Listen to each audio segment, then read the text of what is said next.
Thank you, thank you, thank you. Let's all give a warm welcome and hand clap to the Handliff Riley drummers and dancers.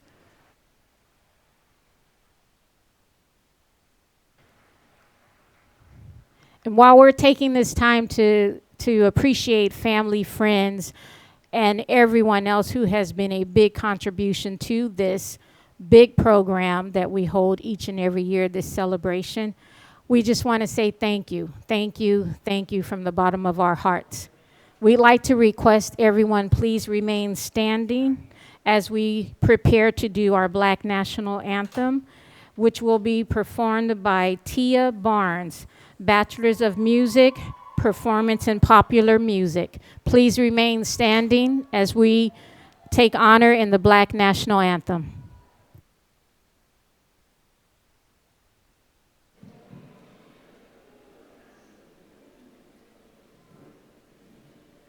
Lift every voice and sing till earth and heaven ring, ring with the harmonies of liberty. Let our rejoicings rise high as the listening skies. Let it resound loud as the rolling sea. Everybody, let's go! Sing a song full of the faith that the dark past has taught us. Sing a song full of the hope that the present has brought us. Off. Facing the rising sun of a new day begun. Let us march on till victory is won. Thank you. We will be having that young man that we know as Dr. Theo Fallis come and give us a welcome. Theo, please approach the podium.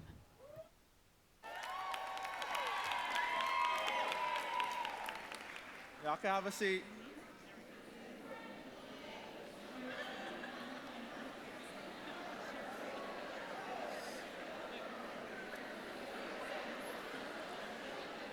Good evening, everyone.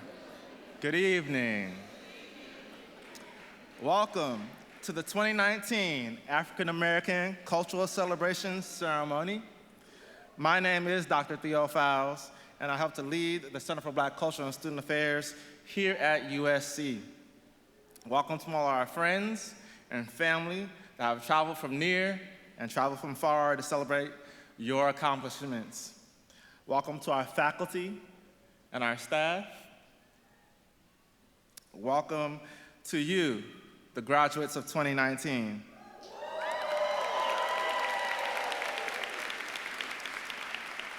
The Center for Black Cultural and Student Affairs is one of the 4 cultural centers here at USC and was created to assist in the retention of Black students through advocacy and support programs. This is one of those programs. Like many of our programs, the African American Cultural Celebration, also known as Black Grad, was conceived and launched by students. For over 20 years, this event has provided the space and the place to celebrate how only we can. In one moment, we can be inspired by the words of Dr. George Washington Carver, who said, "When you do things in life in an uncommon way, you will command the attention of the world." In the next moment, I could shout, "Whose house?"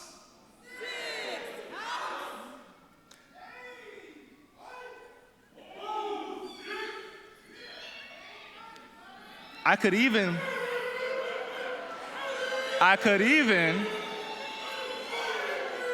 oh, so now y'all wanna be out. Aha.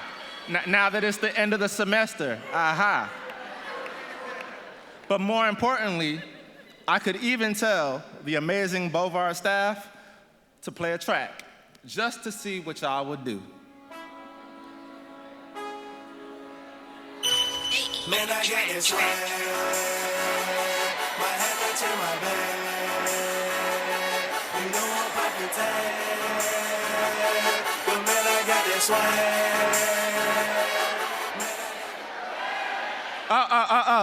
We gonna do the rest of that later. It's good to see that y'all are awake. All right.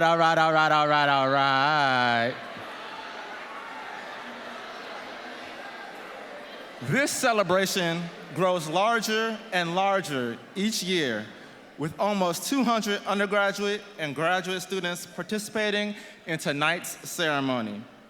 The theme of the 2019 African American Cultural Celebration is the path, the journey, the destination.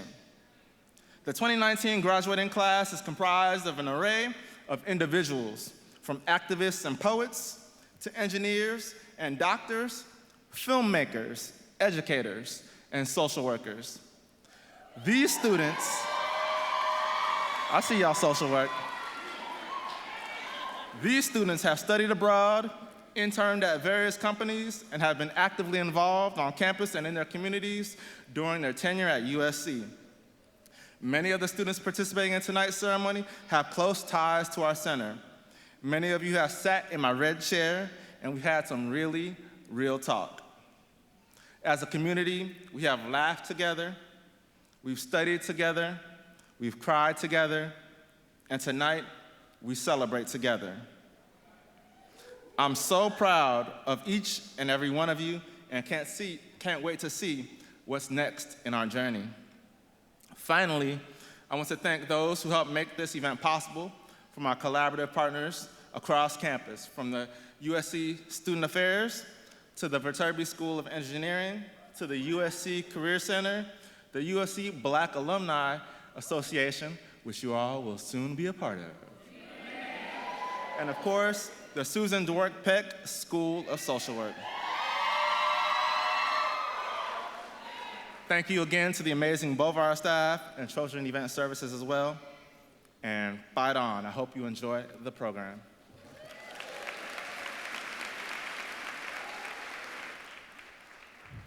And at this time, we'd just like to introduce our platform podium guests. So as I call your name, please stand. We will have a few other folks joining us later, and as they come in, I'll introduce them as well. Starting us out, we have Cynthia Tucker, Assistant Director, Trojan Event Services. Catherine Shirley, known as Kathy Shirley, Chair, Recruitment and Retention, USC Black Alumni Association. Dr. Amber Bradley, Equity and Access, IDEA Initiatives. Dr. Brandy Jones, Vice Dean and Professor, Viterbi School of Engineering. Mickey Turner, Assistant Professor of Professional Practice. Frederick Kinley, Assistant Professor. Dr. Rhonda Thornton Crawford, Director, Diversity, over that lovely place called Crystal Young, Reference and Instruction Librarian. Brian Green, Assistant Director. Deborah Langford, Vice President and Chief Strategy Officer, The Alliance. Latasha Young, Administrative Project Specialist. Kendall L. Simmons Sr., Professor, retired, leaving us, but we still have a good place in our heart for him. Erica Cheesley, Associate Director. Tensie Taylor, Associate Director. Dr. Michelle Turner, Executive Director of Black Alumni Association. Crystal Jonelle Bothrope. Dr. Markeith Roster. Nadia Palacios, Nancy Tatum, Manager IT Facilities, Information Technology Services, and also a graduate for this year.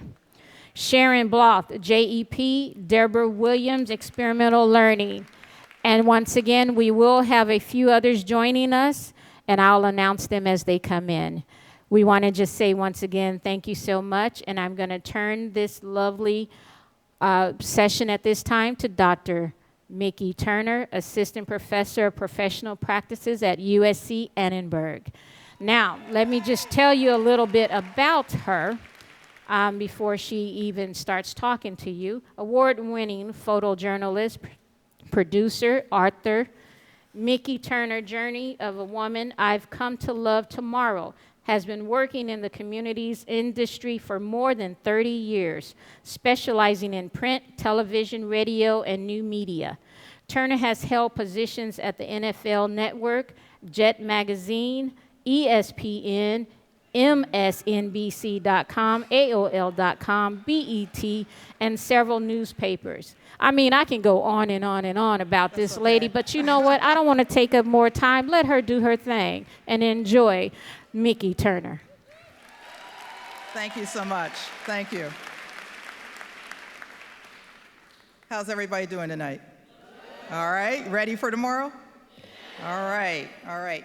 Now, as you sit here tonight, reflecting on all that you've been through, all that you have achieved, and all that you hope to accomplish in what's going to become the afterlife of college, by a show of hands, how many of you have a plan? All right now, okay.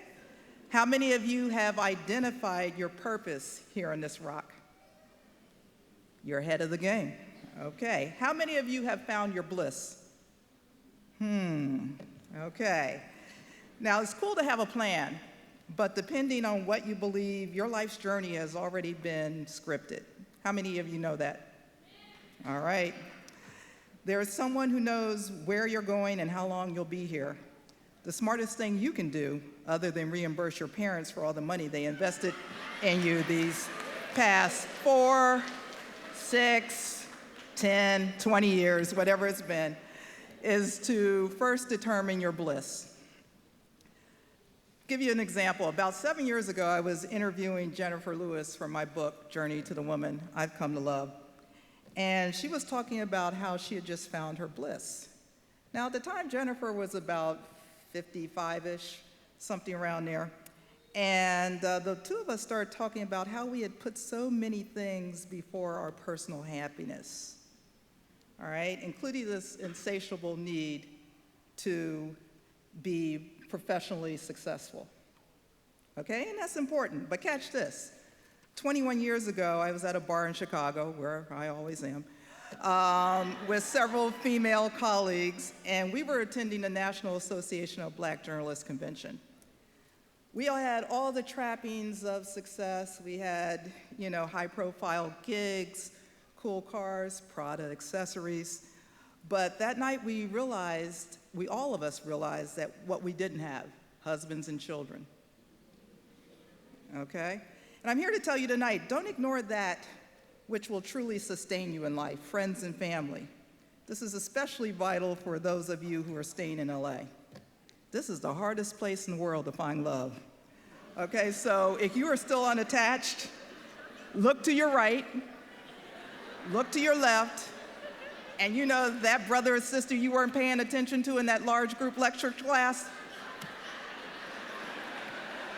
I'm telling you what I know. Okay, go get your life tonight. All right? I know, I'm so ratchet. But finding your bliss is something you can do right away. And once you do that, all the adversity that you're sure to face in the coming years will be so much easier to handle. Know, however, that all the wrong turns you'll make on this journey, as well as the right ones, are all just moments in time. Right? Determining your true purpose in life might take a little longer. I'm 61, and although I've answered some calls and enjoyed supernatural successes, including being the first regularly featured Black female sports columnist at a major metropolitan daily, I need to shorten that because that's so long to say. winning a prize for my photography at the Florence Biennale in Italy a few years ago, being honored as a woman of excellence at Wiley College in journalism, and the Alumni Legacy Award I got at Hampton University. Having the opportunity, is there a Hampton out there? Hey, what's up? Okay, having the opportunity to do the work that I'm doing here right now is a call I never thought I would get. Nothing, however, has given me more personal and professional pleasure than working with our admissions team at Annenberg. A, big A, yeah. In this role, I found my true purpose outside of teaching. I get to recruit students from HBCUs. Where are you? Out there. Grambling, I see you. Yeah, right? And you know, some of the kids I encounter never got that memo that it's okay to dream, that it's okay to leave Prairie View, Texas, that it's okay to leave Hampton, Virginia, that it's okay to leave Nashville, Tennessee, and Tuscaloosa. It's okay. And for, you know, at least 12 months to come here and get a graduate degree at a PWI. My job is not only to get them here so that they can help enhance our collective narrative, but to make sure that they know that they deserve to be here regardless of their socioeconomic situation. You know what? Because at the end of the day, we all bleed and pee. I stole that from Patti LaBelle. She told me that once. Okay. I share this with you because sometimes when we're in environments where there aren't a lot of people who look like us, our true purpose can get a little bit twisted. Yes, it's important to get the good job with benefits and a salary that's going to pay you enough coins so that you can generously contribute to your IRA plans. Start that now, okay? And make your car and rent payments on time and still have a little bit left to see the world. Travel is very important and enhances the mind. But it's also vitally important to give back. Those of you who are actively involved in CBCSA, BSA, BAA know what's up. The leaders of these organizations, Dr. Roz, Dr. Turner, Dr. Allard, Dr. Theo, have taught you well, because I've witnessed it. And you don't have to be an honors student to have gotten the message. In addition, my colleagues here on the stage have given you the tools that you need to succeed professionally and have also been nurturing forces when you needed some tough love. Is that right? That's right. You might not know at 21, 22, 25, or even 30, but there will come a time in that midnight hour when you'll get a tap on your shoulder from someone whose shoulders you are standing upon, telling you it's time. It's time. Your ability to understand and accept your purpose will determine your path and your destiny. Sometimes you won't want to answer that call. Bernice King once told me that she ignored her call to the ministry for years. It wasn't the path she had envisioned for herself. Somebody else, however, did. And when Bernice King Esquire finally surrendered, the Reverend Dr. Bernice King evolved into one of the great orators of her generation. Some think she's a little bit better than her daddy. Okay? So like I said earlier, you might have a different plan, but your plan, your vision, might not be part of your purpose. In closing, I'd like to borrow a quote from Viola Davis, who told me once that the most important thing in life is to leave a trail. She's right. I thought about this after we lost two very viable and important members of our Trojan family recently, Victor McElhaney and John Singleton. Yes, give it up for them. You know, at 22, some might think Vic was too young to have left a trail. But even though he wasn't blessed with the length of years, I truly believe he had already determined his purpose. Vic possessed a level of wisdom not normally found in someone his age.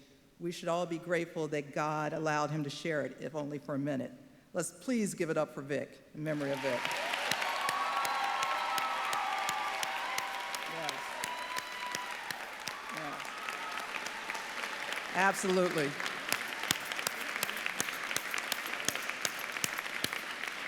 Okay. And at 23, John challenged the way we think when he wrote and directed Boys in the Hood. This might not have been something that was part of his initial plan, but whatever led him to create that classic film and others cemented his legacy. As they rest in paradise, know that we are all beneficiaries of what they've left behind. The meaning of their lives are still unfolding. Don't, however, be content to follow their trails. Create your own. Leave here tonight thinking about your purpose and let that realization define your plan.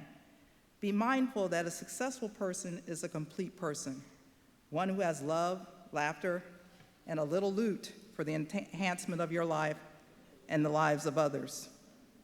Embrace adversity when it comes your way because it will truly make you stronger. Be careful in this current climate, but don't let it defeat you. You are truly descendants of kings and queens, some of whom are tapping you on your shoulders right now, letting you know that the truly righteous and the truly woke will persevere and rise above the social, cultural, and moral decay found in these states that have yet to be united. All right? Prepare yourself to answer the call so that when it comes, you can say, as we say at Hampton, to let your lives do the singing. Class of 2019, stand up for just 10 seconds and repeat after me. Stand up. And I want you to say this really loud so all the ancestors can hear you. I am blessed. I am bold. I am benevolent. And I am gonna find my bliss. All right, fight on, class of 2019. Fight on. All right. All right, and now I would like to introduce Zaria O'Neill, who's going to drop some nuggets on us. Thank you very much.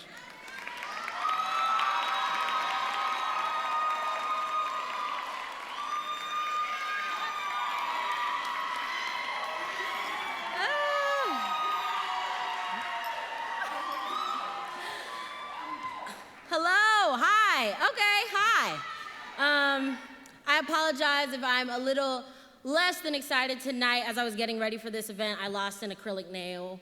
And I just got this set done on Saturday, so I'm just doing a mental Yelp review right now. So, my name is Zaria. Tomorrow I will be graduating with a BA in Public Relations and a BA in Narrative Studies with a minor in theater.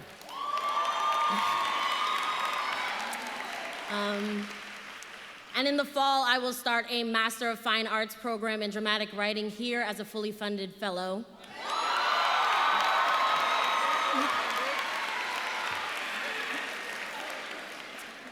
And when I was asked to perform at this event, a lot of thoughts were running through my mind, and most of all, I was like, how am I gonna be inspiring? Can I just do Still I Rise and maybe they won't notice that I didn't write it?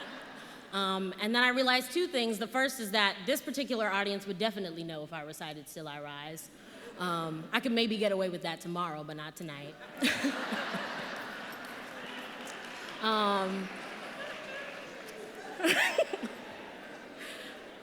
But secondly, my job up here is not necessarily to spit nuggets of wisdom, but to tell the story of this class.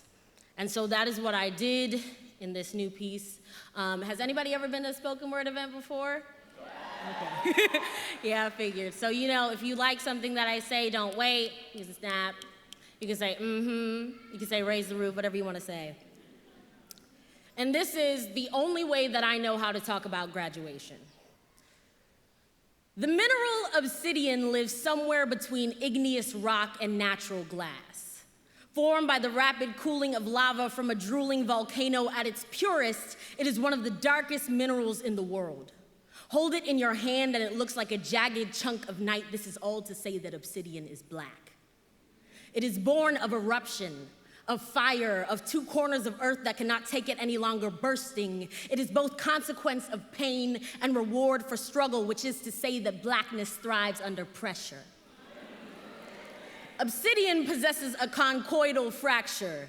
This is a fancy geologist word for sharp edges. because this rock splits serrated. It does not crumble, it cracks. And one edge can slice meat from bone. Splitting barehanded is ill-advised, which is to say when they try to break us, we bite back. Uses of the mineral began as early as 700,000 BC, which is to say we were here before this building and will be long after. It is and always has been an essential element of audio turntables. That is to say, we not only make the music, but we keep it going. Greek women wanted to hang it from chains around their necks, but it falters on the skin, is only a weak shadow of itself. So we have always been in style, but you cannot wear us. We exclusive.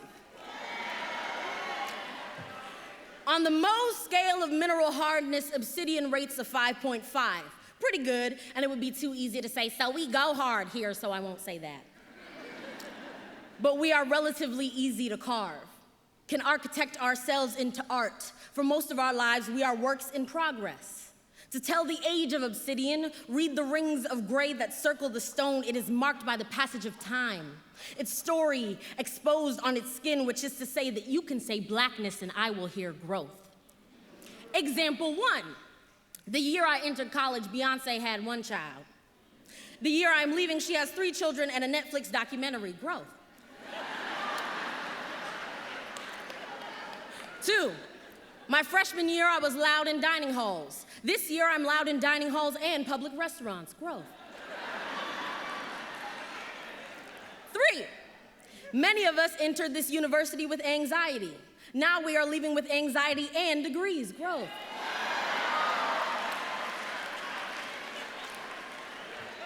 So ask us about our path, about our journey, about our intended destination. We may not know. We only know that we will make it despite. We only know that we have made it despite this class burns with an obsidian core, which is to say that today is a different kind of milestone. They said 10,000 may fall at our right side. We only lost 1, which is to say that we are all hurting more than you can imagine, but we are still here. Permanent. Try to erase us and we will leave a mark the shape of a sonic boom, the color of a djembe and the size of Victor's laugh. You see how he is still in this room. You see how he will still walk across that stage despite. When people hold a piece of obsidian up to the sun, they must be in awe to see how well darkness catches light, how it sparkles. We are black, glittering, and unforgettable. You see how we catch the light regardless, how the light lives in us. And I wonder, when people hold a piece of obsidian in their palms, do they get the sense that it is one of many, that it has come a long way, and that it has so much further to go?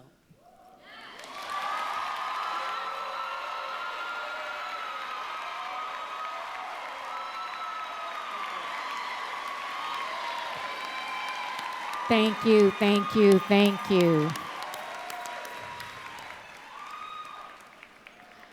And we just had some folks come in. And I just want to introduce those people really quickly before we move on. I would like to introduce Dr. Monique Allard, Intern Vice President for Student Affairs. Dr. Christine Street, Associate Vice Provost, Institutional Accessibility and ADA Compliance, and Dr. Emily Sandoval, Interim Associate Vice Provost of Student Affairs. Now I give you back Mickey Turner. Okay, now it's time to recognize the top dogs, okay? The Black Class Valedictorian and Salutatorian have been awarded to students that have maintained a GPA of at least 3.65 during their undergraduate academic program while being active within the Black community as well as the campus at large. These students were awarded last night at the recognition dinner. Please stand and be recognized. Our 2018 Black Class Salutatorian is Preston Farriga.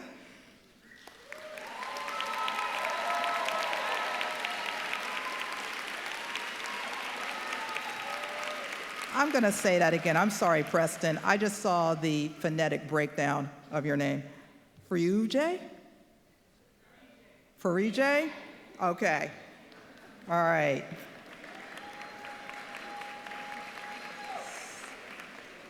And Tolu Tola Usine.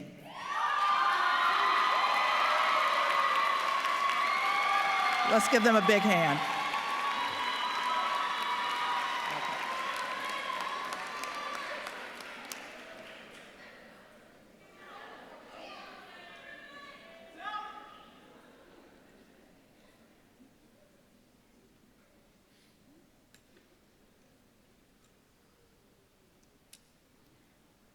One last introduction before Mr. Theo gets up there and starts talking to everybody. Nadia Palacio, Senior Director of Equity Inclusion Programs. How y'all doing out there? Good, good, good. All right, my job now is to introduce our keynote speaker for this evening. Many of you know her. Many of you has been presented to her. She's met parents, friends, and family. Dr. Rosalind Connerly is a scholar practitioner. Let me say that one more time. Dr. Rosalind Connerly is a scholar practitioner. With over 15 years experience in higher education, she's held roles in cultural centers and departments focused on diversity and equity, inclusion initiatives. She received a Bachelor of Arts and Masters in Education from UNLV and her Doctorate of Education from the Rossier School of Education here at USC. She presents at national conferences, facilitates workshops, focuses on delivering great deliverables to cultural centers nationwide. She now is at the farm. But she's doing good things with the melanated folks up at the farm, and we're gonna be doing some tag team efforts with them there, and we're gonna show them what the real cardinal looks like. So, without further ado, I wanna introduce Dr. Roz.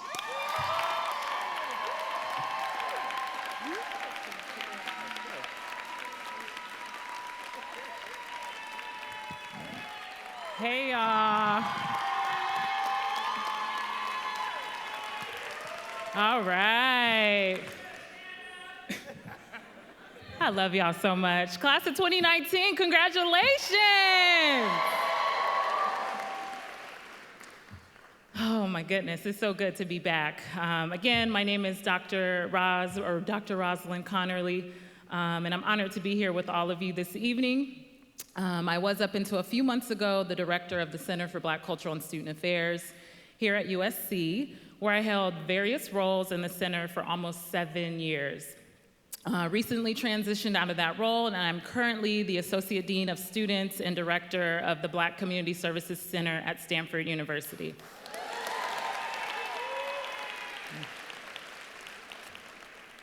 So first, gotta say thank you to the folks who organized this. So first I wanna say thank you to Dr. Theo Fowles, CBCSA, the planning committee, which is comprised of graduating and current students.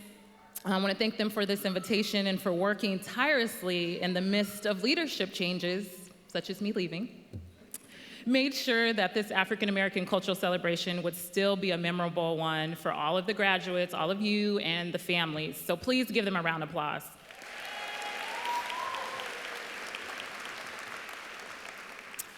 So I was still in the role when the 2019 theme was selected by the committee. So we sat in a room, and it was a lot of sticky notes and whiteboard drawings, and they arrived on the path, the journey, and the destination.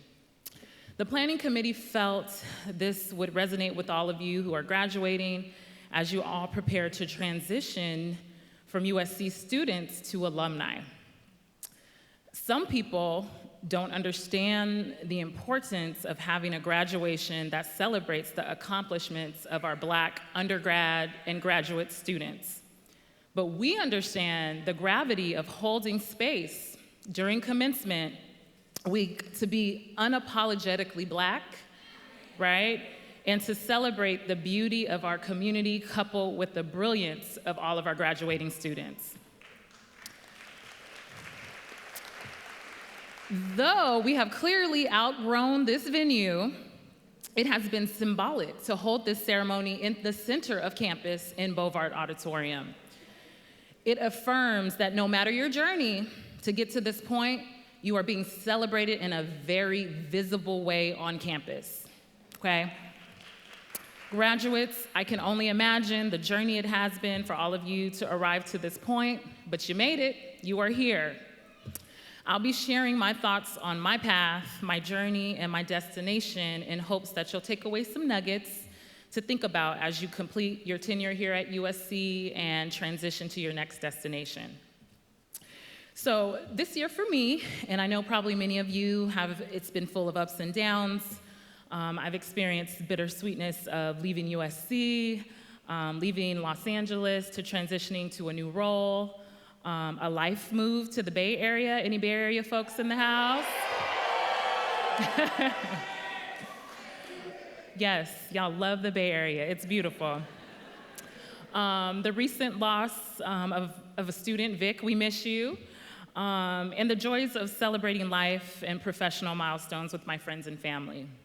This is all part of an ever-changing journey that has really forced me to reflect and cherish the times of those close to me, so those are the folks that are in my village. Some of you may even share in my sentiments that I have at times been too hard on myself, not being patient enough with myself, but I'm definitely very blessed to be surrounded by students, family, friends, and colleagues, and mentors that love on me, they motivate me, and they push me to be a better person. And they also really force me to really reflect on my accomplishments as well, which is something that all of you hopefully are doing right now. So my path. I'm a Southern California native, born in Long Beach, yes? Raised mostly in Rancho Cucamonga. Rancho Cucamonga in the house? Okay, be proud, be proud. I'm a first-generation college graduate, something I'm very proud of. I ended up attending UNLV in Las Vegas for my bachelor's and master's degree. I really wanted to be able to assist students, especially those that look like me, be able to navigate and make the most out of their experience at their institution, and ultimately prepare them for a successful transition into their career or graduate school. So for me, I realized the positive impact that my mentors and my advisors had on me as an undergraduate student, right? So a lot of you may be reflecting on that. So the willingness of them to share about their life experiences helped me see that I wasn't alone trying to figure it out, because they were figuring it out as well. I learned a lot about myself in college, and I wanted to be able to pay it forward and contribute to students and all those major aha moments that all of you had, I'm sure.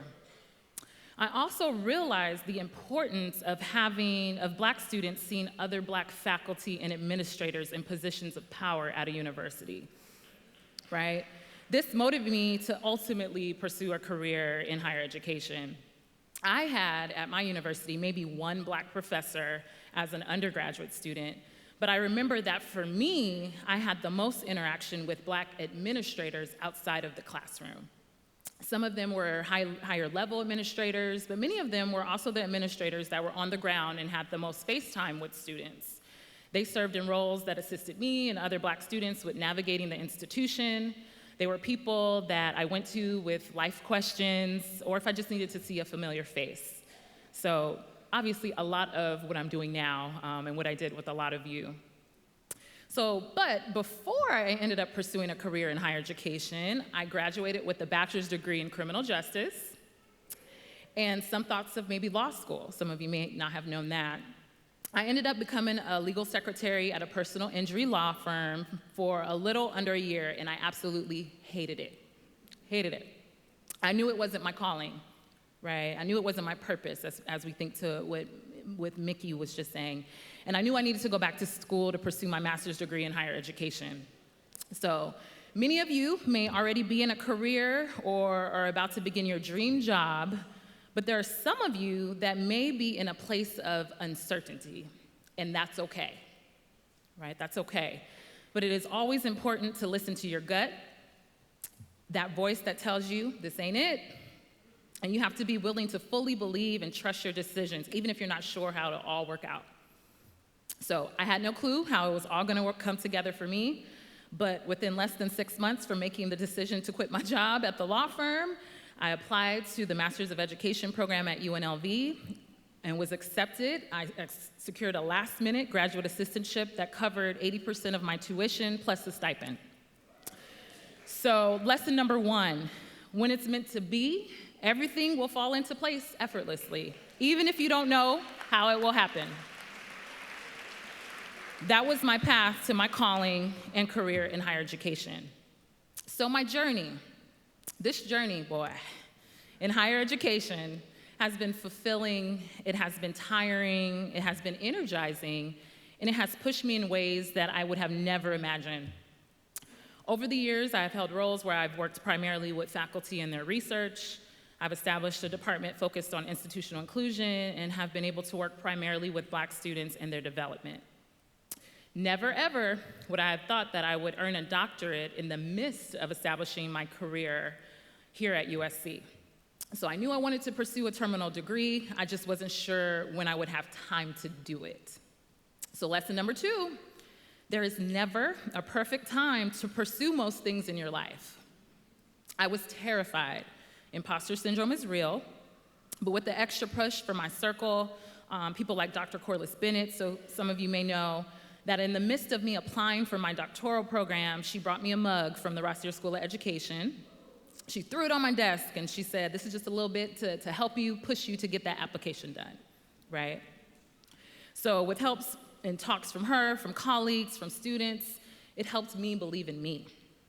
So this is a common theme in my journey, that it's essential to have people around you that will pour into you and keep you in an atmosphere of excellence. Right? This will give you the confidence and extra push you need to keep going. So fast forward through the twists and turns of being a doctoral student. I see y'all, all my doctoral students, y'all know how it is. So at the time, I was then interviewing for the director role in CBCSA, and again, I didn't know how it was all gonna come together, but like I shared earlier, what's meant to be, it'll work itself out. I officially transitioned into the director role one day and successfully defended my dissertation the very next day, right? So my destination. My current destination has led me to the Bay Area and a new professional and life adventure. Was I ready to leave USC when I did?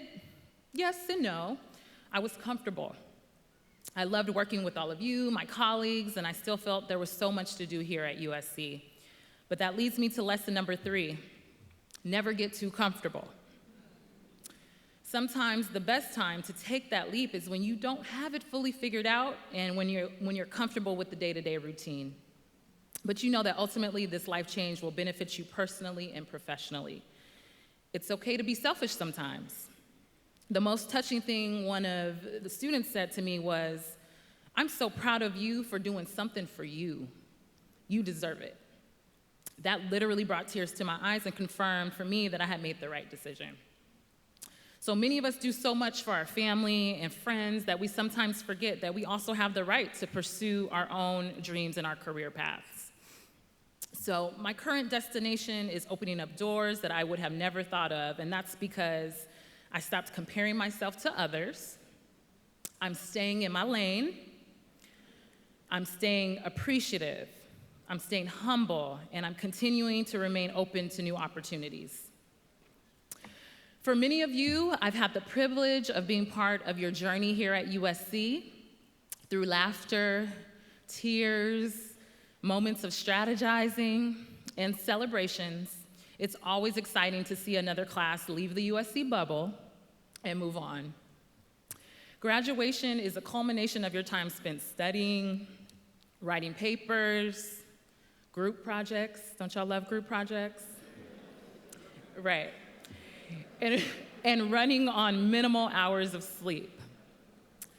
For some of you, this also meant navigating that extra layer of being the only or of very few Black students in your classroom, which brought about extra awareness of your multiple identities.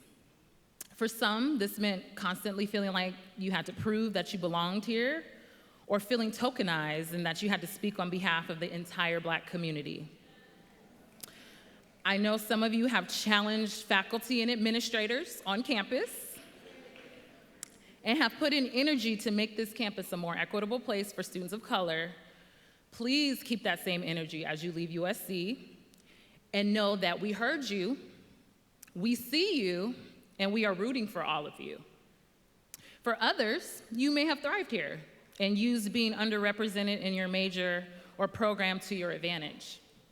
Whatever your journey, there were lessons learned and bonds created that ultimately led you up to this moment. So class of 2019, your path, your journey, and your destinations all have and will continue to look different. But please leave USC walking in your brilliance, your beautiful Blackness, your confidence, and know you are paving the way for future Black Trojans that come after you. And remember that though you are leaving USC, we will always be watching you and will continue to celebrate your successes in your respective industries. I am so proud of all of you. Please take this time and cherish it with your friends and your family. Celebrate yourself, celebrate your resilience, and remember to always fight on.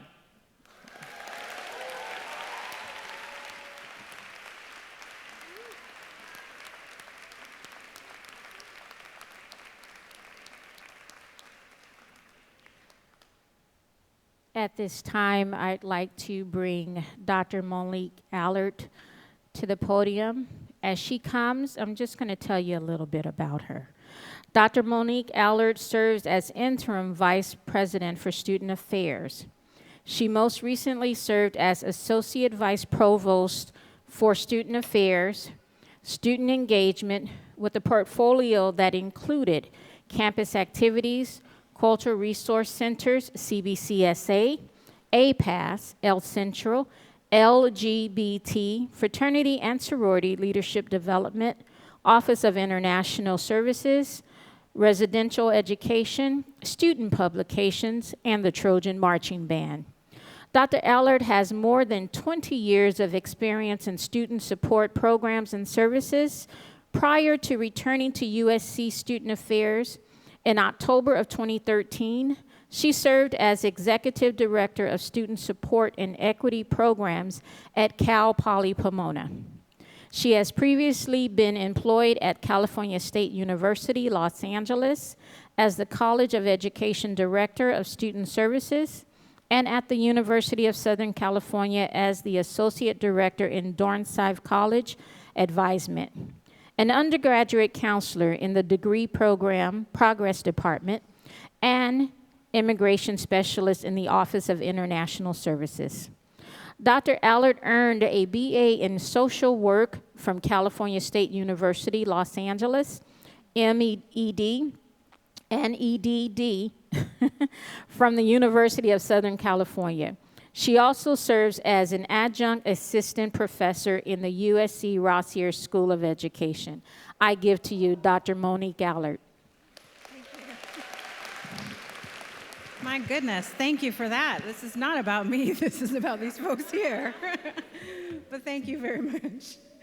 And congratulations to all of our graduates. It's so wonderful to be here and represent the administration of the University of Southern California and congratulate you all and be part of this celebration of love, light, and joy.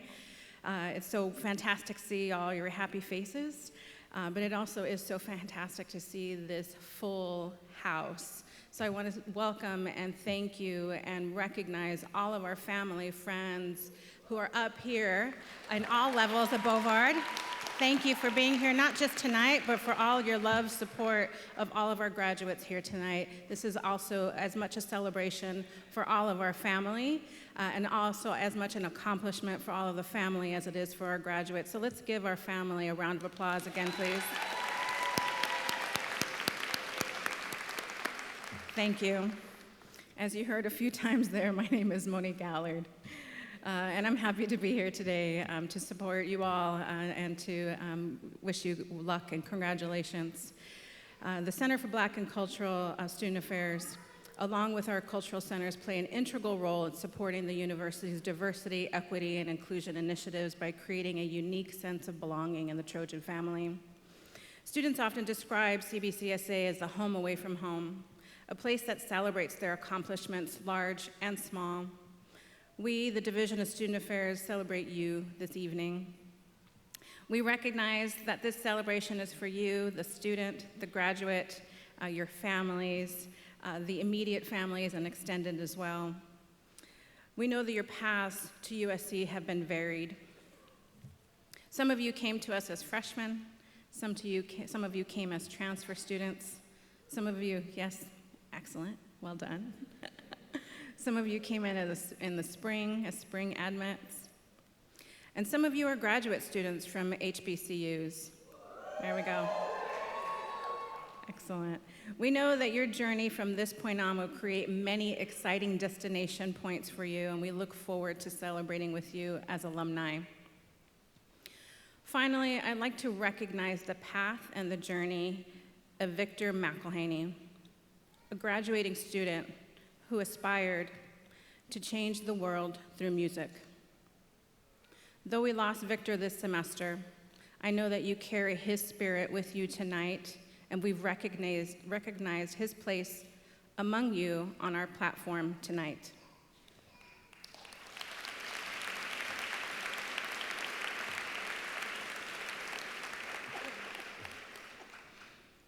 Wherever your next path may lead, take the feeling of success and accomplishment that you feel tonight with you. It will empower you to take the next steps. We look forward to seeing what you go on to do in the world. We know they're going to be amazing and magnificent things. We're so grateful to have been a small part of your journey. We hope that you keep us in mind and you contribute to the energies of those who come behind you and help us help them lift up and lift higher and go on and achieve wonderful things in the world. So congratulations, and as always, fight on.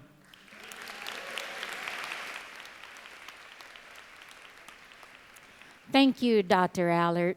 At this time, I'd like to welcome to some, present to others, and just tell you all about her, but I won't.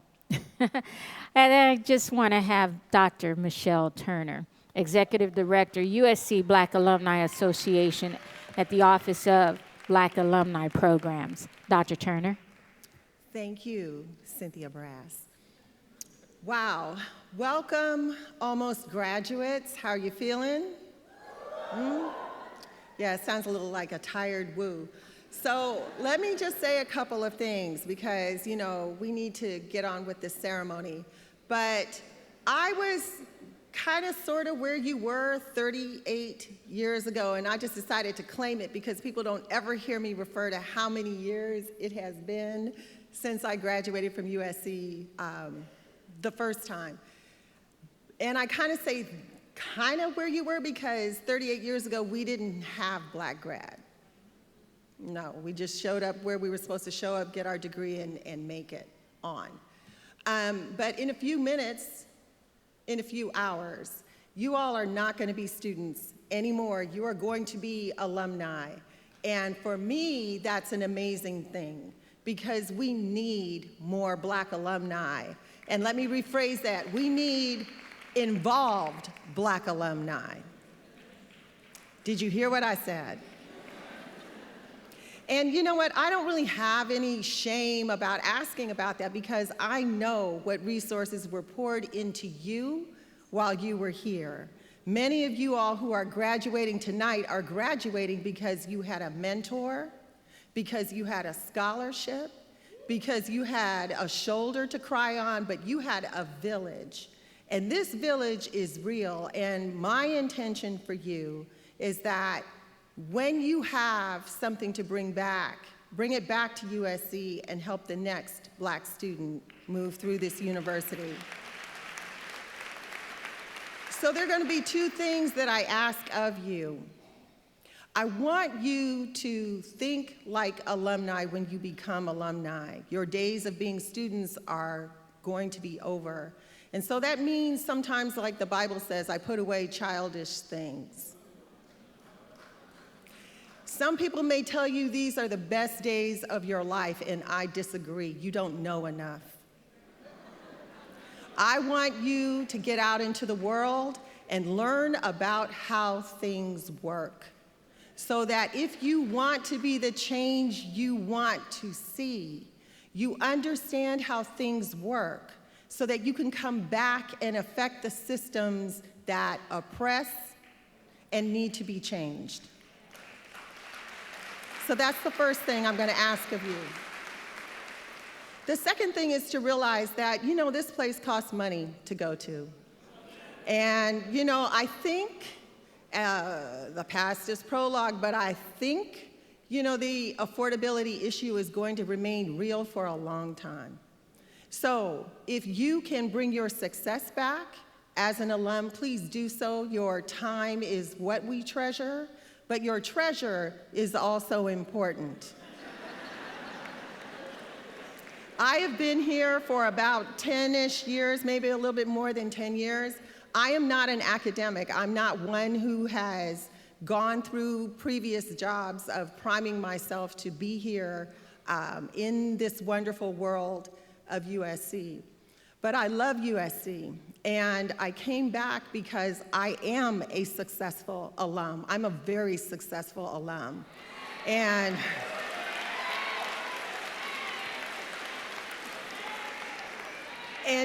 you can read my bio and my story on the USC Black Alumni Association website, which you all will do in a matter of days, and add yourselves to the mailing list so that you can then come to our 800 people homecoming, or our amazing scholarship fundraiser, which we just had 2 weeks ago with Layla Hathaway, or whatever it is. But understand that we party with a purpose. That purpose is always about giving back and creating change. So I wish you all the very, very best. I can't wait to see you on the other side. So when I say fight on, we are really fighting on. Congratulations to you.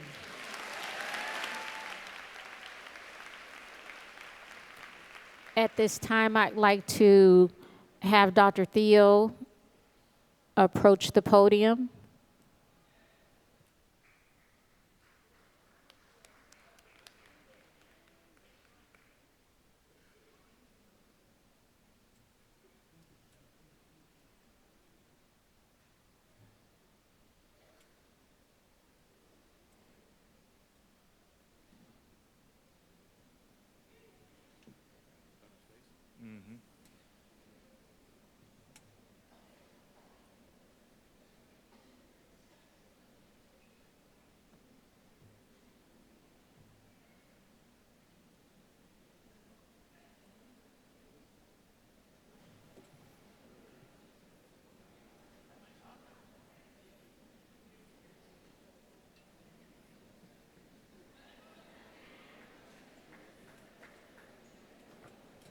Is everybody having a good time this evening? I hope so.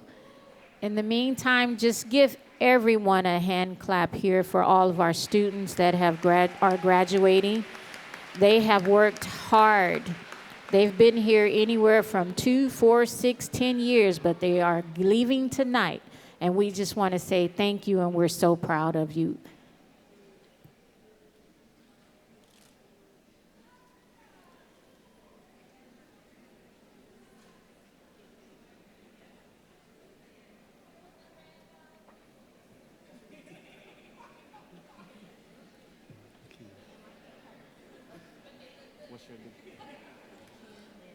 What's your degree?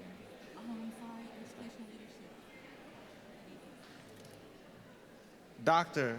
Lakia Lynn Dickerson. Dr. Lester Powell. Dr. Stuart Somerville.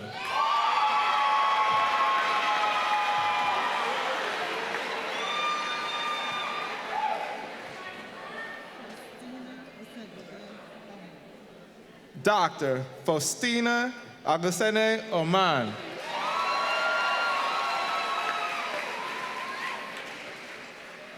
Dr. Sandra Johnson Austin.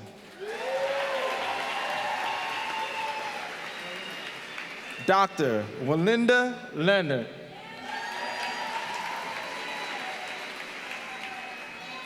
Dr. Lynette Jenkins.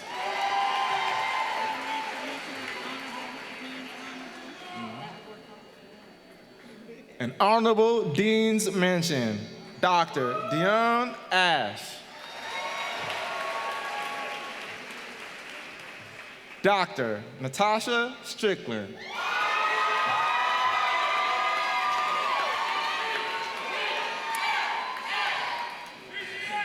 Jasmine Stewart.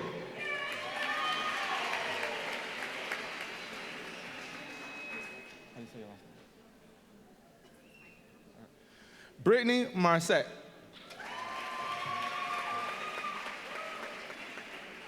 Tabitha McGee.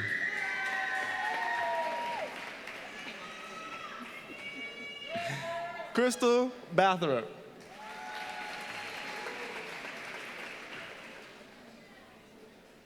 Nancy Tatum.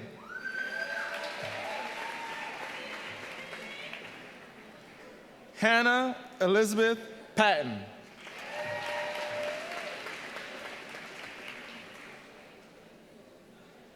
Shelby Brown.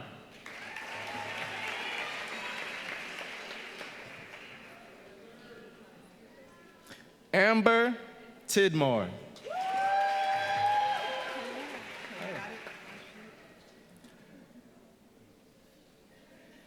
Ashley Monet Washington.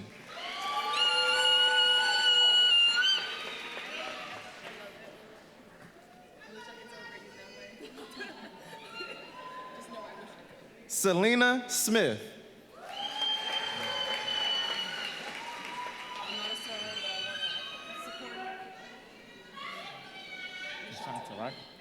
Nashanta Williams.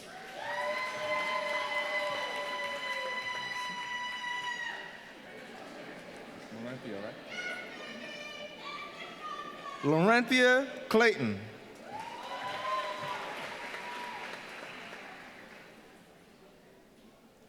Janisha Foster.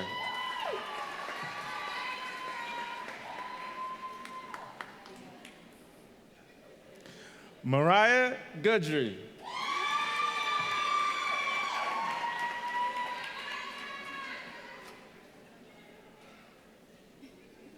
We're going to work this one out. Maya Ngozi Umulidbo.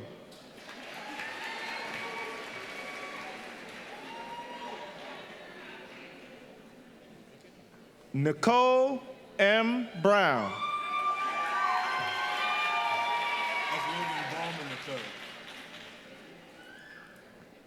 Logan Bauman III.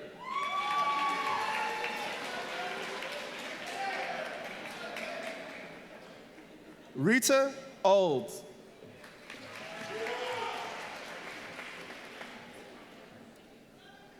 Aldrich Horton.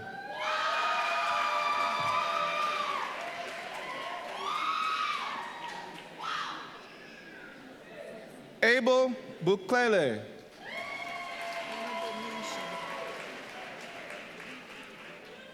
With the Dean's honorable mention, Sherry Calhoun.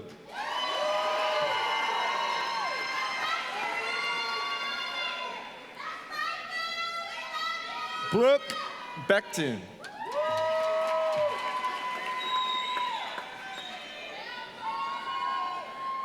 Tally Spencer.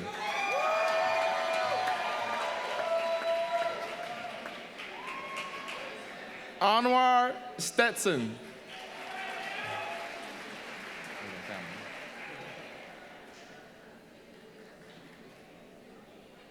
D'Angelo J. Florence.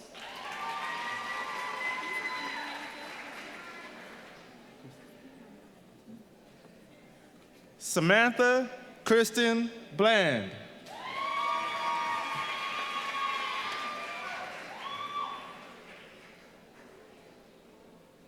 Joshua Johnson.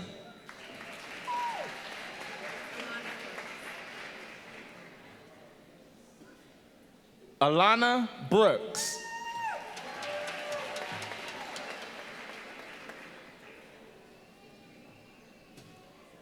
Felicia Chavez.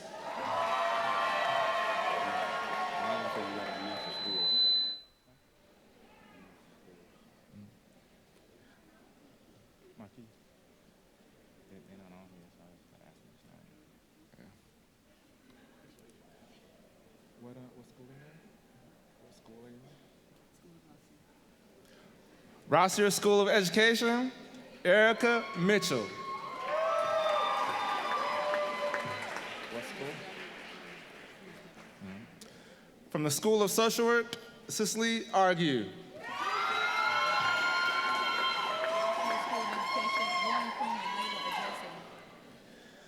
From the Rossier School of Education, Lauren Kroom and Layla Ajose.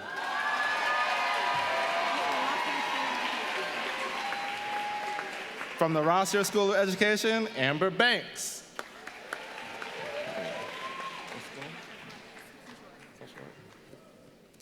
From the Rossier School, from the Susan Dwork Peck School of Social Work, Rebecca Faleke.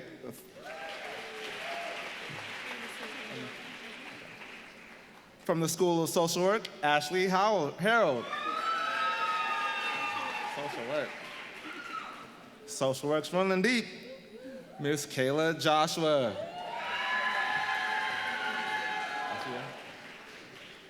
From the Rossier School of Education, Janae Davis.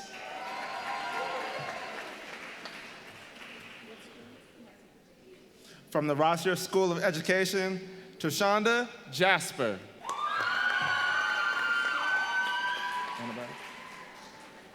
From the Annenberg School of Communication, Star Williams.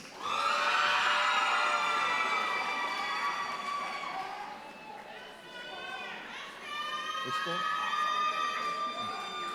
From the Bovard College, Grace Fitchett. What school? From the Social Work School, Mia Michelle Wilson.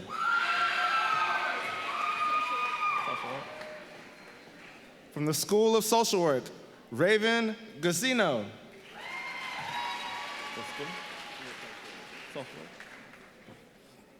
From the School of Social Work, Jared Davis.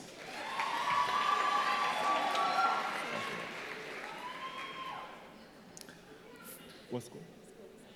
From the School of Social Work, Shanira Latrice Austin.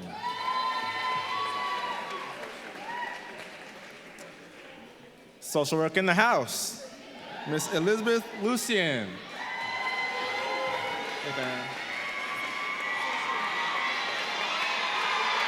Hey! From the School of Social Work, Alyssa Young.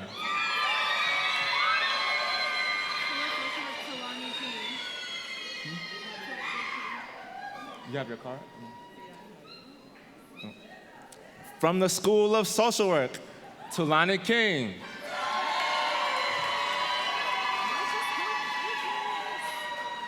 From the Marshall School of Business, Monique Annette McGee.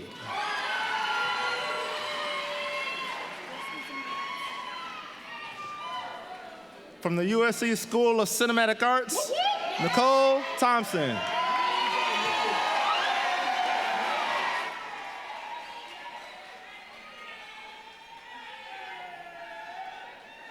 From the USC School of Cinematic Arts, Vincent Powell.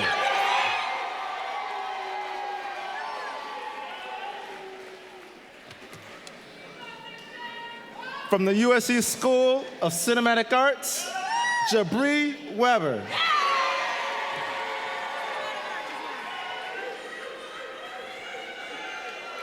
From the USC School of Cinematic Arts, Star Victoria.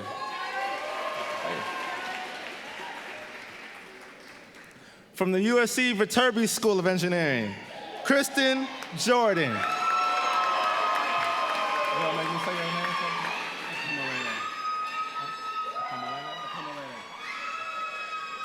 From the USC Viterbi School of Engineering, Toby Okoboleme.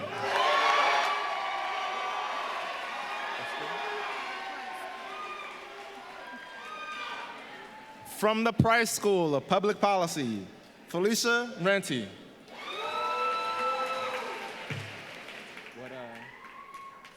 From the School of Social Work? From the School of Social Work, Grace Bentley. From the Marshall School of Business, Imani Johnson.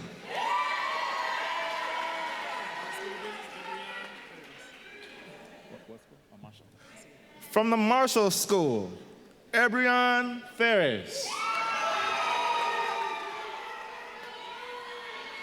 Marshall School, yeah?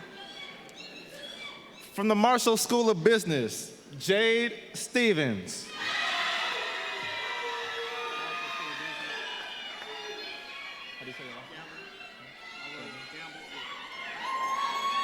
From the Marshall School of Business, Sean Gambu.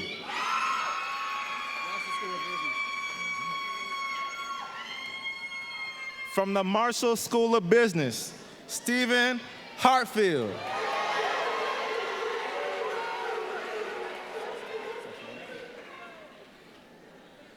From the School of Social Work, Liberty Law.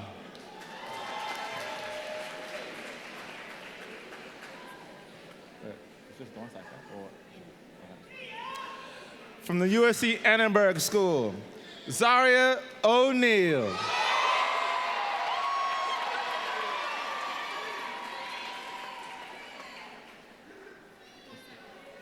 From the USC Dornsife College, Azani Creeks. Cinematic Arts. From the USC School of Cinematic Arts, Sydney Paige Coleman.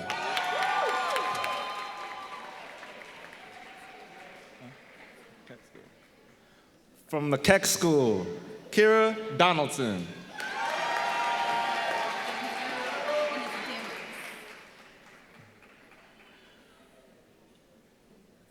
From the Dornsife School, Damaris Eisen.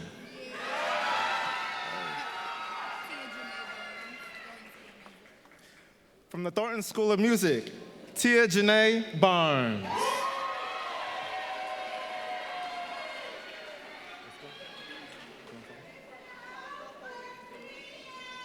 From Dornsife, Casey Gibson.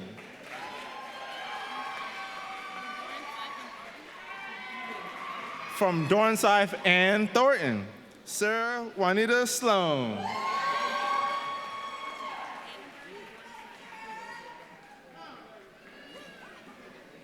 From Annenberg and Dornsife, Brianna Randolph.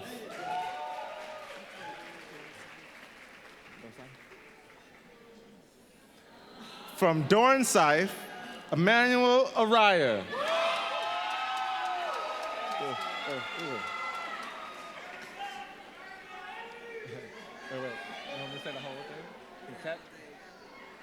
From the USC Keck School of Medicine, Donovan Spencer.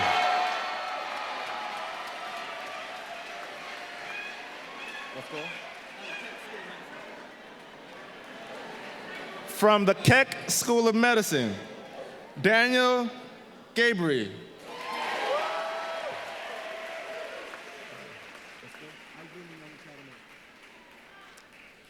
From the Irving Young Academy, Trent Lewis W. Jones.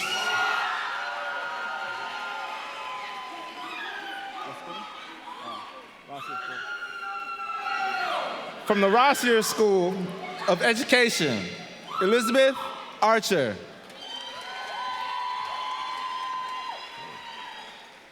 There we go. From the Rossier School of Education, Victoria Lynn Alexander.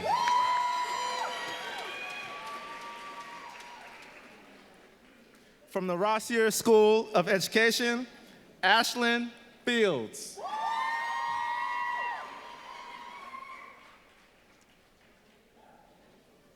From the Rossier School of Education, Danielle Gelat.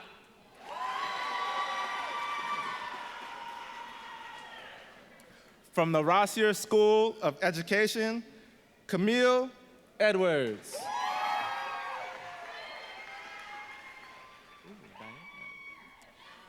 From the Rossier School of Education, Hariana Diane Thompson.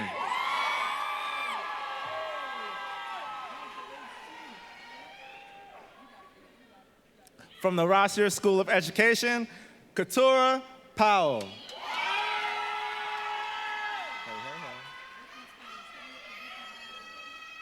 Brooklyn's very own, Kaylin Sims.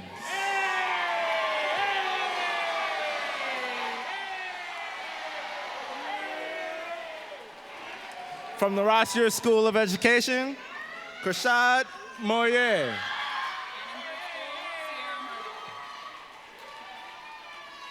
From the Annenberg School, Sierra Murdoch. What school is representing today? From the School of Gerontology, Alan L. Williams II.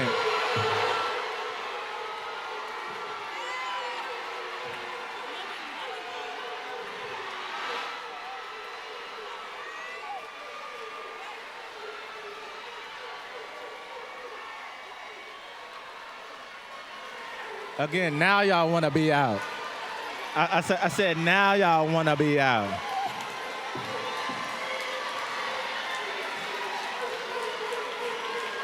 All right, all right.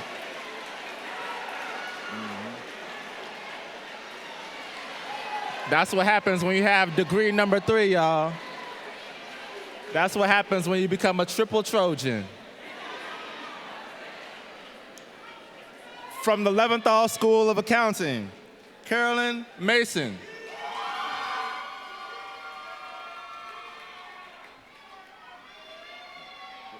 From the Leventhal School of Accounting, Adrian Siebert.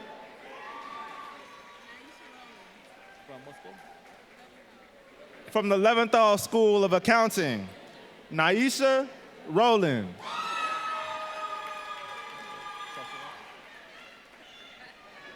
From the School of Social Work, Imani Webb.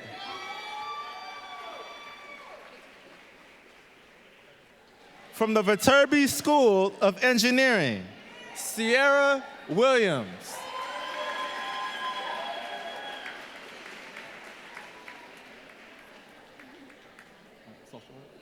From the School of Social Work, Latoya Oldham Evans.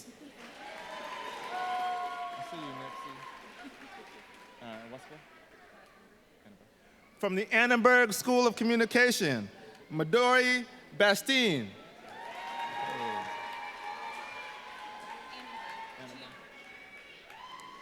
From the Annenberg School, Gianna Younger.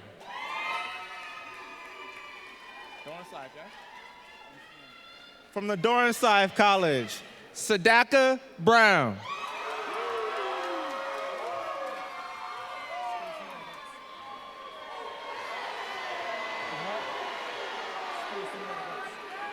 From the USC School of Cinematic Arts, Marcus Burke. What school are you in? From the Price School, Sophia Jackson.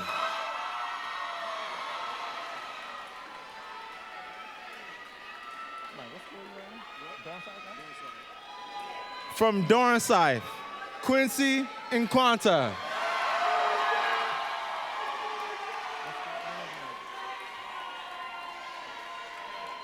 From the Annenberg School, Aston Beal. Are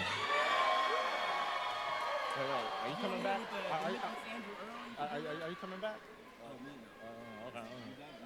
All right. From the USC School of Cinematic Arts, Nicholas Andrew Earl.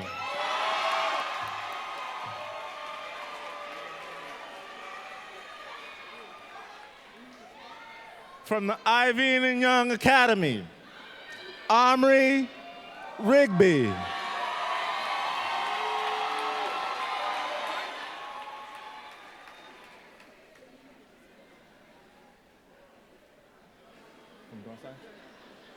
From the Dornsife School, Malika English.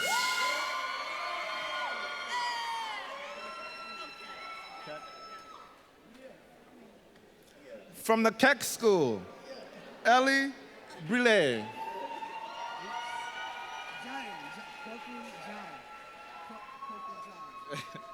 What school? Marshall? From the Marshall School, Kweku Gian. What school?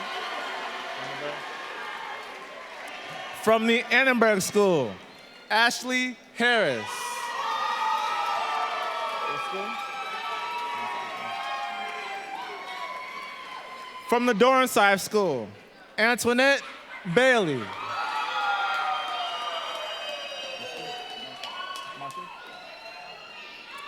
From the Marshall School of Business, Paris Underwood.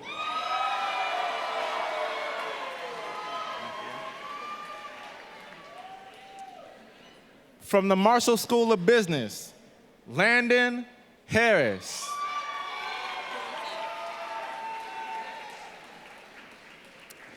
From the Dornside School, Elisa Sibley.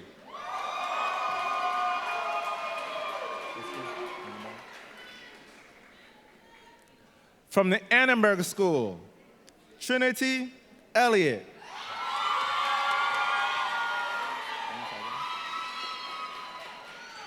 From the Dornside School, Kendall Scruggs.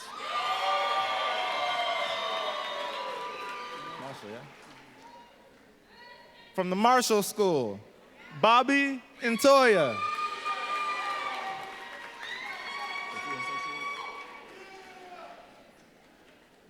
From the USC School of Social Work, Jakari Jackson.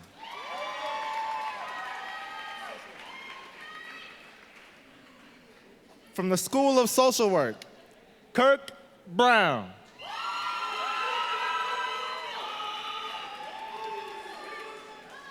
What school? From the School of Social Work, Tamika Harrison.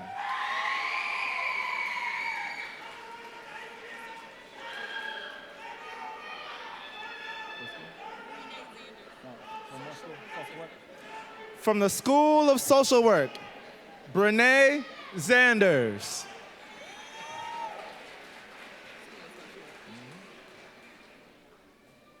From the School of Social Work, Niara Stanberry.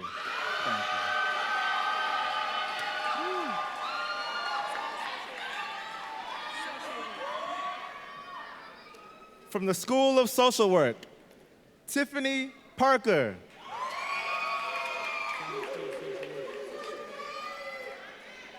From the School of Social Work, William Bernard Cullen II.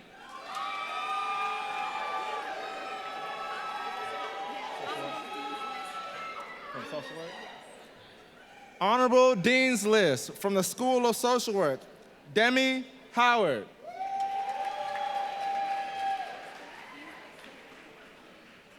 On the Dean's List from the School of Social Work, Lucinda Honore.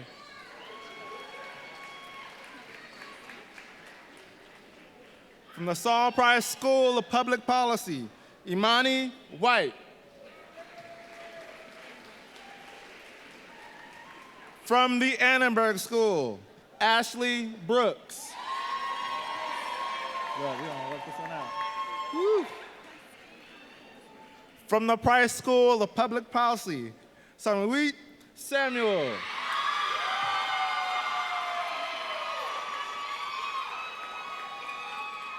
From the School of Social Work, Jasmine Dixon.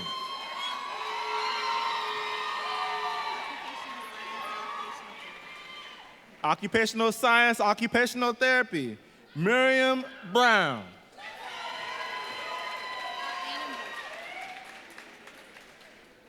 From the Annenberg School, Haley Michelle Miles. Occupational Science, Occupational Therapy, Serena Hobson.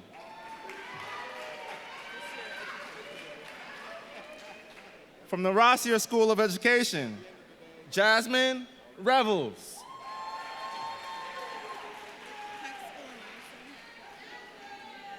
From the Keck School of Medicine, Shantae Marie Butler.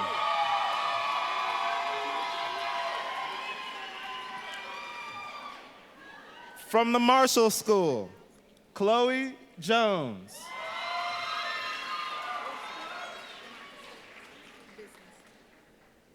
From the Marshall School of Business, Akura Pompey.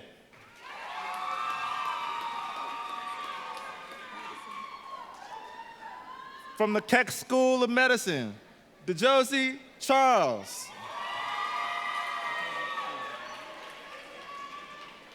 From the Viterbi School of Engineering, Julius Page.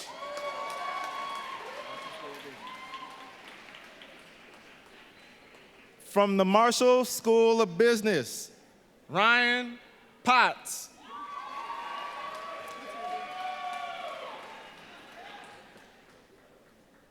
From the Viterbi School of Engineering, Desiree James.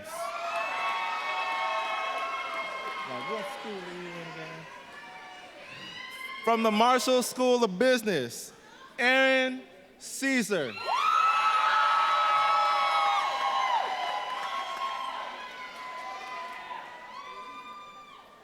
From the Marshall School of Business, the Viterbi School of Engineering, and the USC Thornton School of Music, Jessica Zanea View.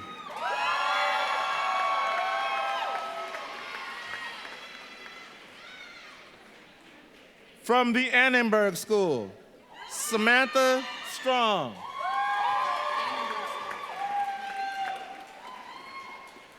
From the Annenberg School, Sandra Okoye.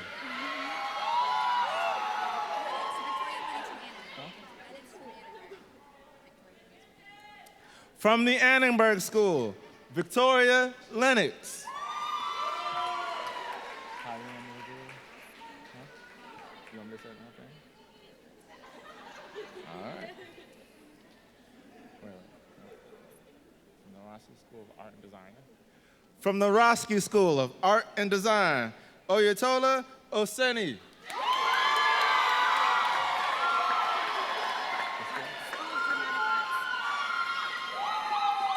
From the School of Dramatic Arts, Victoria Ross.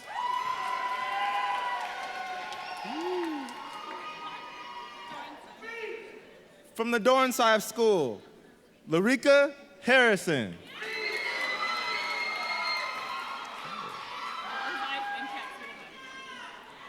From the Dornsife School and the Keck School of Medicine, Adriana Imani Johnson Carter.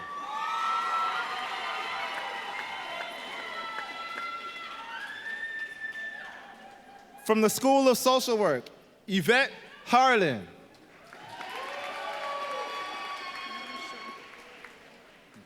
From the Marshall School of Business, Mackenzie Taylor.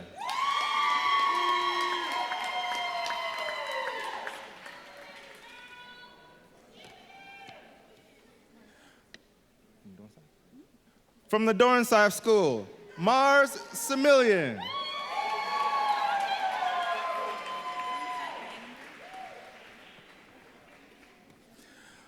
From the Dornsife School and the Annenberg School of Communication, Christina Smillian.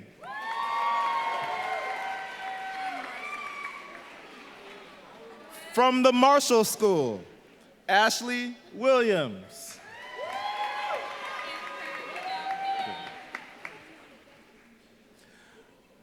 From the Annenberg School, Kennedy Shirley.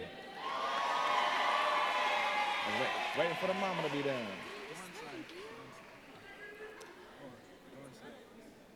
From the Dornsife School, Preston David Frigier.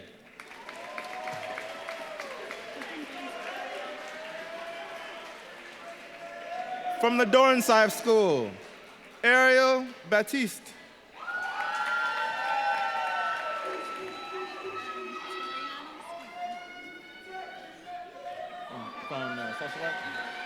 From the School of Social Work, Toriana Stiegel.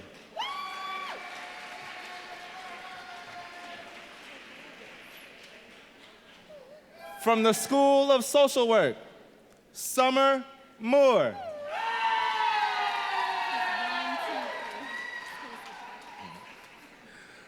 From the School of Social Work, Turja Marie Gibson.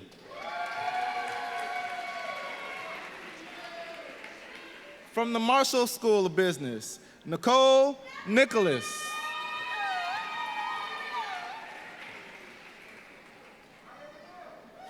From the Annenberg School, Destiny Gibson.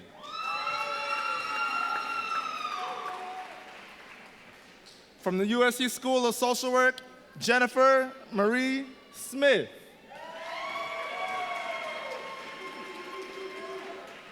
From the Rostier School of Education, Charity Nicole Hawkins. From the Rossier School of Education, Jonathan Ng.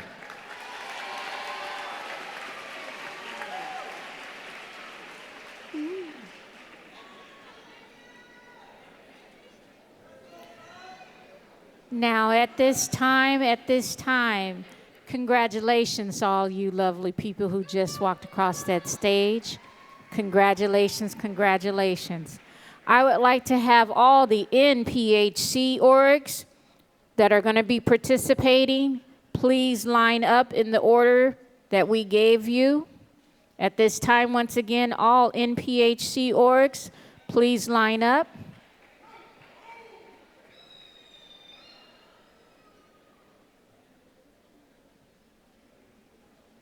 Can I get Frederick Clinley from the Office of Fraternity and Sorority Leadership Development to please come to the podium?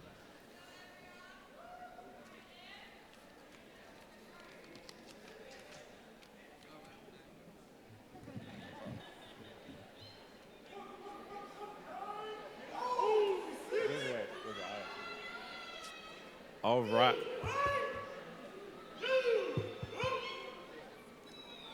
All right, good evening, everyone. Good evening, good evening.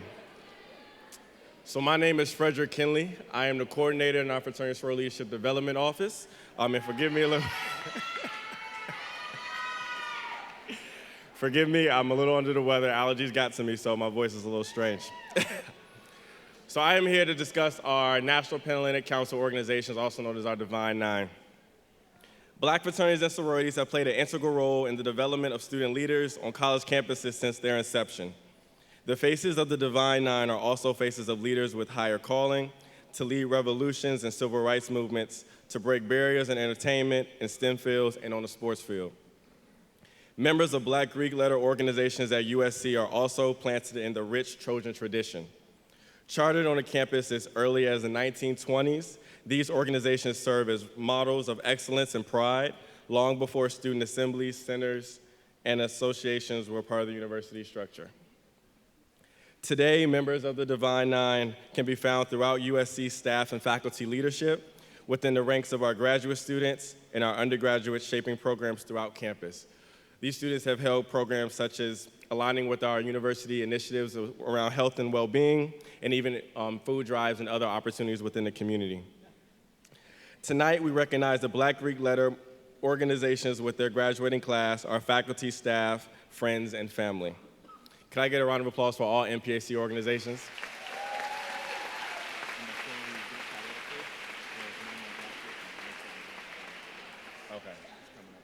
Okay. So actually, before we get started with our NPAC organizations, we're gonna recognize one more graduate who is coming to the stage as I speak.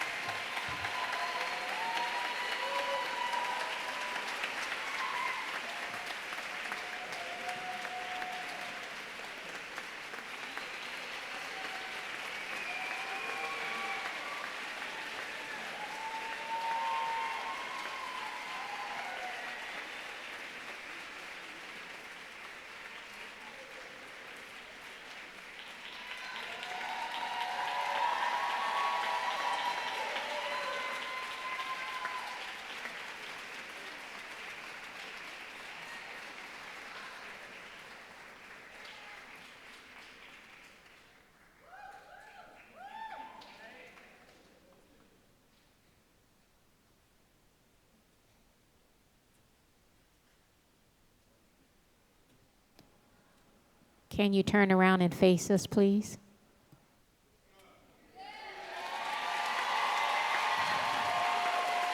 I need y'all to give a round of applause from the School of Social Work, Jeffrey Wiggins Long.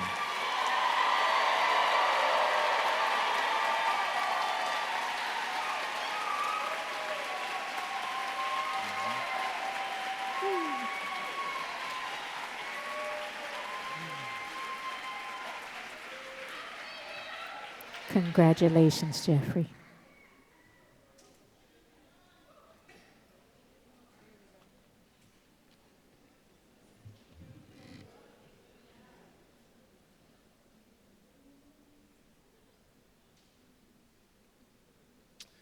All right. So we're going to allow a moment for each of our Divine Nine organizations to have one final stroll across stage. And I want to reiterate, it will be 30 seconds and 30 seconds only. All right?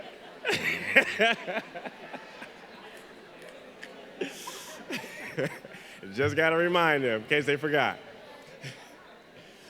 All right, first up, we have the brothers of Alpha Phi Alpha Fraternity Incorporated.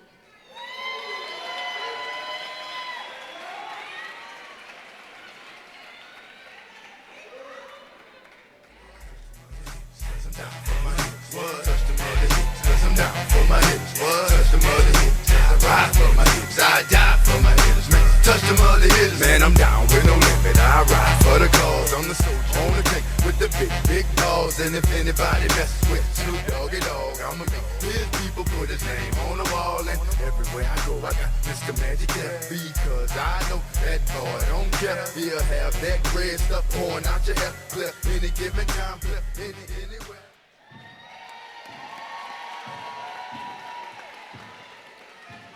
"30 seconds.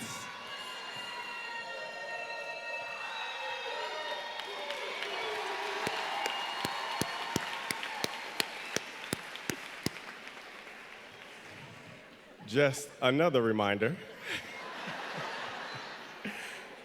30 seconds. Next up, we have the ladies of Alpha Kappa Alpha Sorority Incorporated.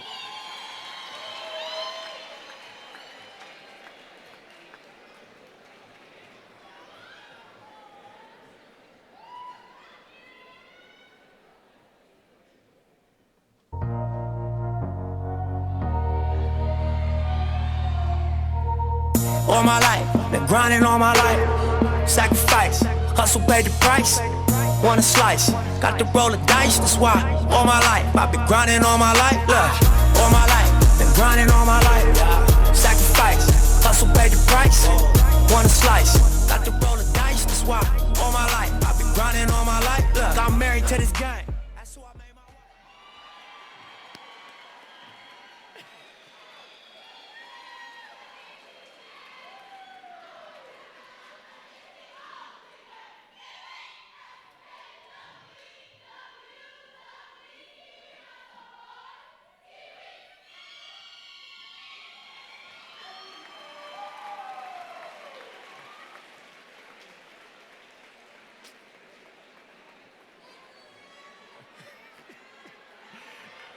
All right. Before I introduce this next phenomenal organization, I must take a moment. I know we spoke about it earlier tonight. We recently lost a member of our chosen family, an alum of this institution, a brother of our organization, Mr. John Singleton. So before we begin with Kappa Alpha Psi, can I please have a moment of silence?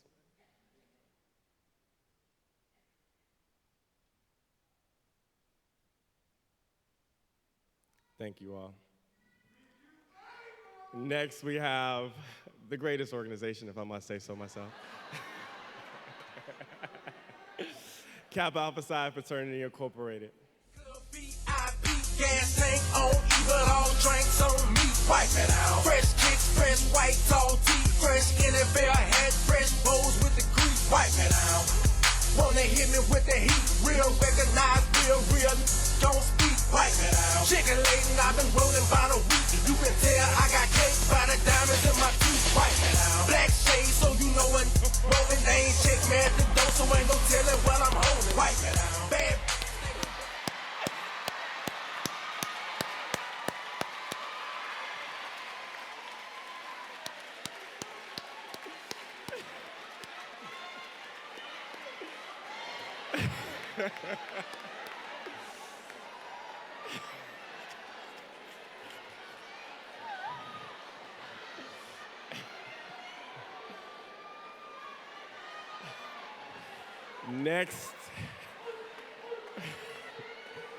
Next, we have the brothers of Omega Psi Phi Fraternity Incorporated. Nasty dogs.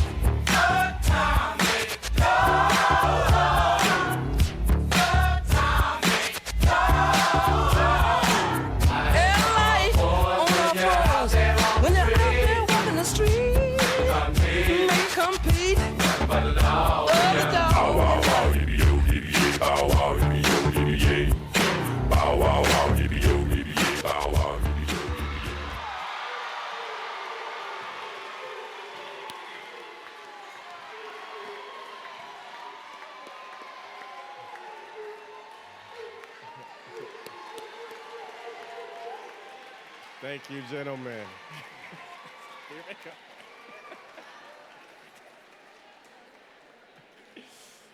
All right.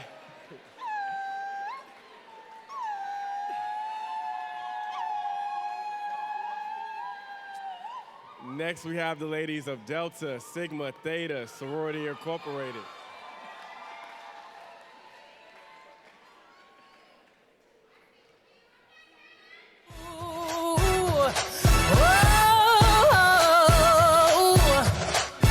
Before I let you go,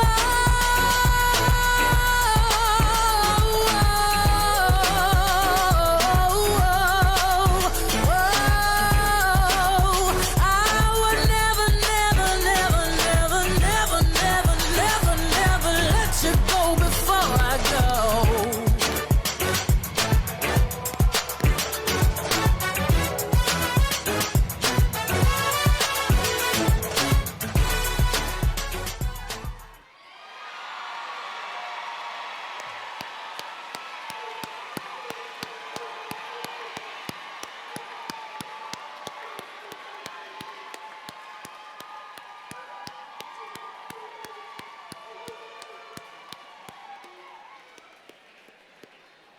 Wow.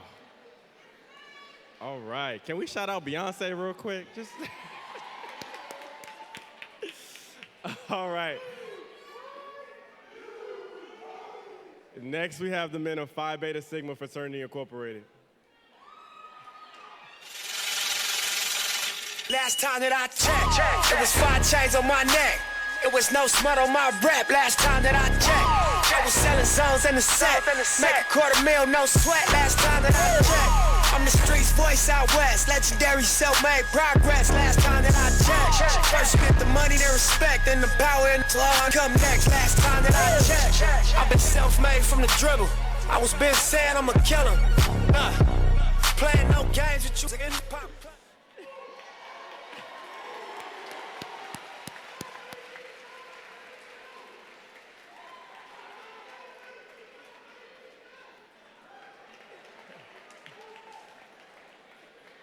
Ready? All right, next up, we have the ladies of Zeta Phi Beta Sorority Incorporated.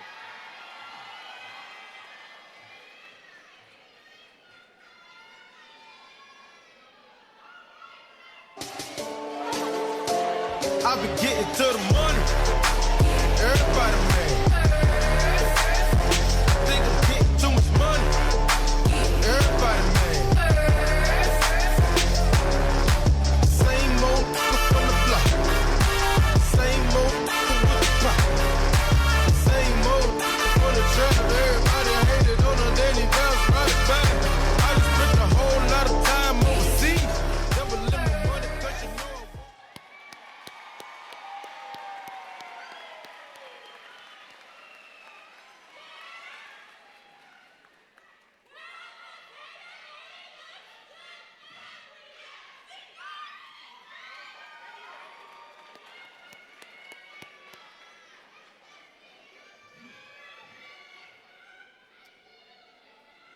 Next, we have the ladies of Sigma Gamma Rho Sorority Incorporated.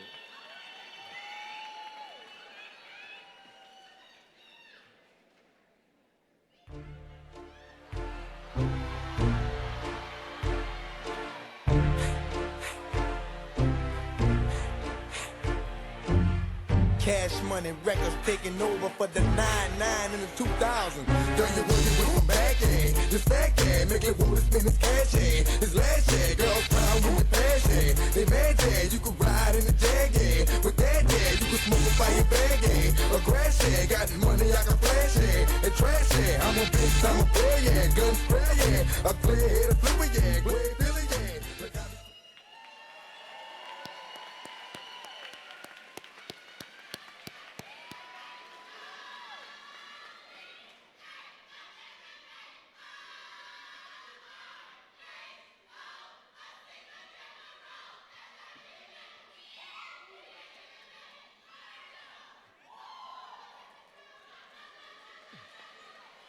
All right.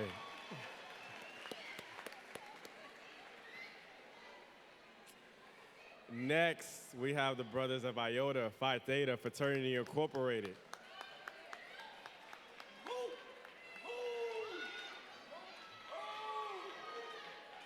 And she gon' shake it like a red nose, like a red nose. And she gon' shake it like a red nose, like a red nose. And she gon' shake it like a red nose, wow, like a red nose. And she gon' shake it like a red nose, like a.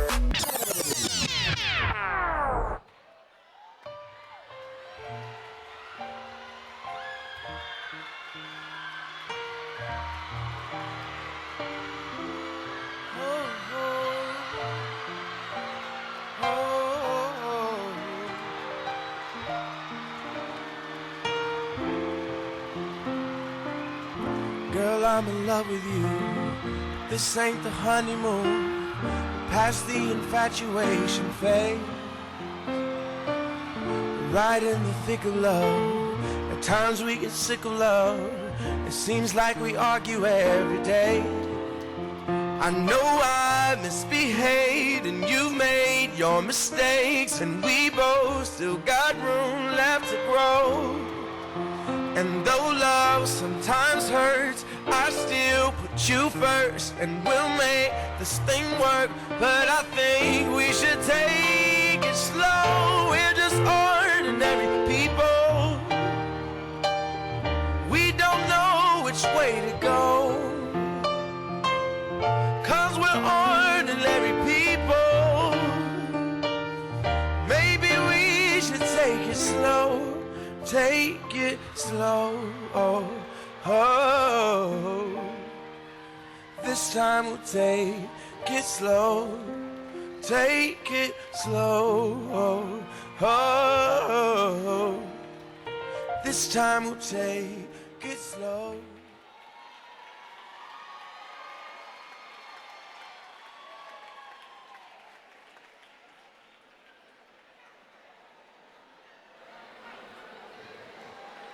Can we give it up for them one more time?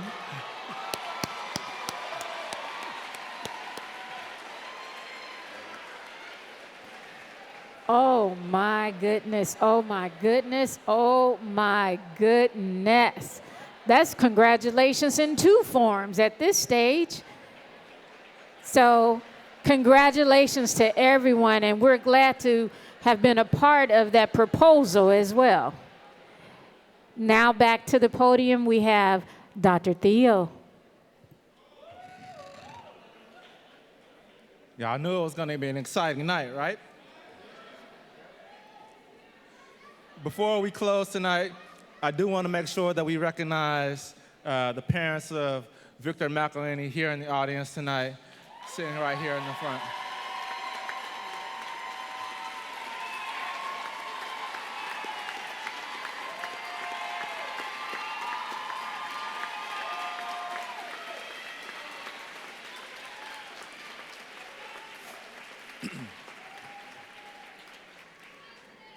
And as we draw to a close tonight, there's not much more that needs to be said, but I will say this. A mentor of mine once said, once your mind opens and expands, it never goes back to the same shape or form. On your journey, I hope that you have grown and continue to learn and challenge yourself. Look to your left and look to your right. These are your friends, your Trojan family. Your Trojan family. To quote Dr. Cornelius V. Troop, he said, "A friend is one who stands by you. It matters not what you may do. A friend in sunshine and in rain, a friend in health, a friend in pain. No matter what life may bring, a friend to you will always cling." So take these friends with you on your journey and remember to fight on. Have a wonderful evening.